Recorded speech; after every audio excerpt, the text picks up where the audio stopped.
24 साल 6 महीने और 16 दिन आज से ठीक 11 सितंबर 2001 की बात।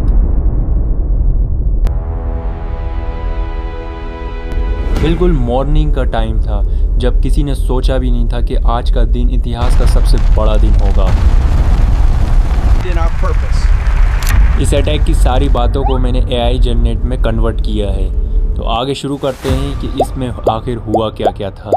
हर आम सुबह की तरह इस सुबह की शुरुआत भी कुछ इस तरह से होती है। जब 8:46 पर मॉर्निंग चलती है तो हमें बताया जाता है कि किस तरह से सारे लोग अपने अपने कारोबार की तरफ जा रहे थे। जैसे कि यहाँ पर ट्विन टावर्स की बिल्डिंग पर अलग अलग जगह सब अपना अपना काम कर रहे थे। कुछ समय बाद कुछ ऐसा होता है जो किसी ने सोचा भी नहीं था। उस टावर के करीब एक पैसेंजर से भरा प्लेन उनके करीब आ रहा था, जिसमें लगभग कई सारे लोग थे जो पैसेंजर के उसके अंदर थे। उन्होंने मालूम ही नहीं था क्या होने वाला है, जिसमें 2 आतंकवादियों ने उसे हाईजैक करा और उसे सीधा नॉर्थ टावर में ले जाके टकरा दिया। इससे एक बहुत बड़ा ब्लास्ट होता है और ज्यादातर लोगों को अब यही लग रहा था और इसमें कई सारे लोग घायल हो चुके थे और कईयों की डेथ हो चुकी थी। प्रेसिडेंट तक ये बात जल्द ही पहुंच जाती है। उसके बाद हमें बताया जाता है कि किस तरह से ये सब एक्सीडेंट का मोड़ ले जाता है। लेकिन तभी वहाँ दूसरा प्लेन जो कि हाईजैक हो चुका था, असल में पूरी सोची समझी साजिश थी, जिसमें यहाँ पर प्लेन्स को हाईजैक किया जा रहा था और उन्हें डायरेक्ट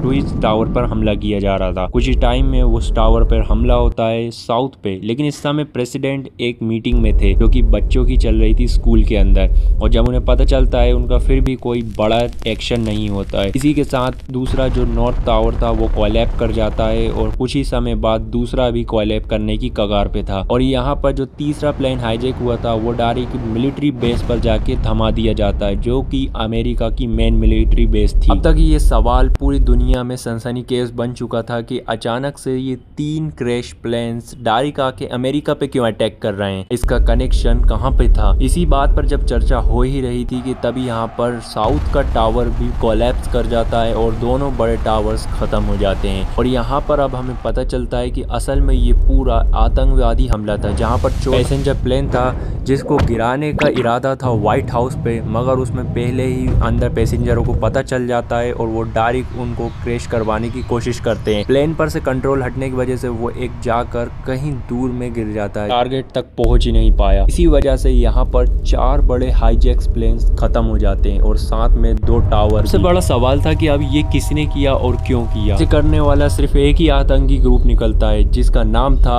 अल कायदा। अल कायदा ग्रुप जो कि एक आतंकी ग्रुप था अफगानिस्तान का, और इसका लीडर था ओसामा बिन लादेन, जिसने इस सारी प्लानिंग करी थी। और आगे जाके इसको भी अमेरिका के द्वारा मार दिया जाता है और फिर उसके बाद इसको बॉडी तक नहीं मिलती है। लेकिन आगे इसके बाद जो हुआ और भी डेंजर था। मुसलमानों पर जो इस पे जुल्म हुए, क्योंकि ओसामा एक मुसलमान था तो मुसलमान रिलीजन को ही टारगेट किया जा रहा था, क्योंकि मुसलमान ही था ओसामा। और इसके बाद माय नेम इज खान की एक मूवी भी बनती है इंडिया में 2010 के पास, इसमें इस सब बात को कवर किया जाता है। और आगे जाके तो मुसलमानों को और हेट किया जाता है, जिसपे वो लोग भी कहते हैं कि हम इसको बिल्कुल खिलाफ हैं, और लेकिन लोग फिर भी नहीं मानते और आज तक ये बात चली आ रही है। इन बड़े धमाकों के बाद ये बात तो साफ हो गई है कि कुछ लोगों की वजह से पूरे लोगों को कवर किया जाता है। और इसके बाद सिक्योरिटी में भी काफी तरब्दील आई थी एयरपोर्ट की, कि आगे जाके स्कैन किया जाता था, लोगों के पासबुक, पासपोर्ट, सारी चीजें जमा की जाती थी, इवन लगेज और पूरी बॉडी स्कैनिंग तक होती थी। इन सब के बावजूद भी आज भी कई ऐसे केसेस हैं जो हमारे सामने आते हैं। क्या वो सब मुसलमान थे या इस्लाम से थे, जिस वजह से आज भी लोगों को इसमें टारगेट किया जाता है। बल्कि लाखों लोग उसमें ऐसे थे जो बेकसूर थे और उनका कोई रिलीजन से ताल्लुक ही नहीं था,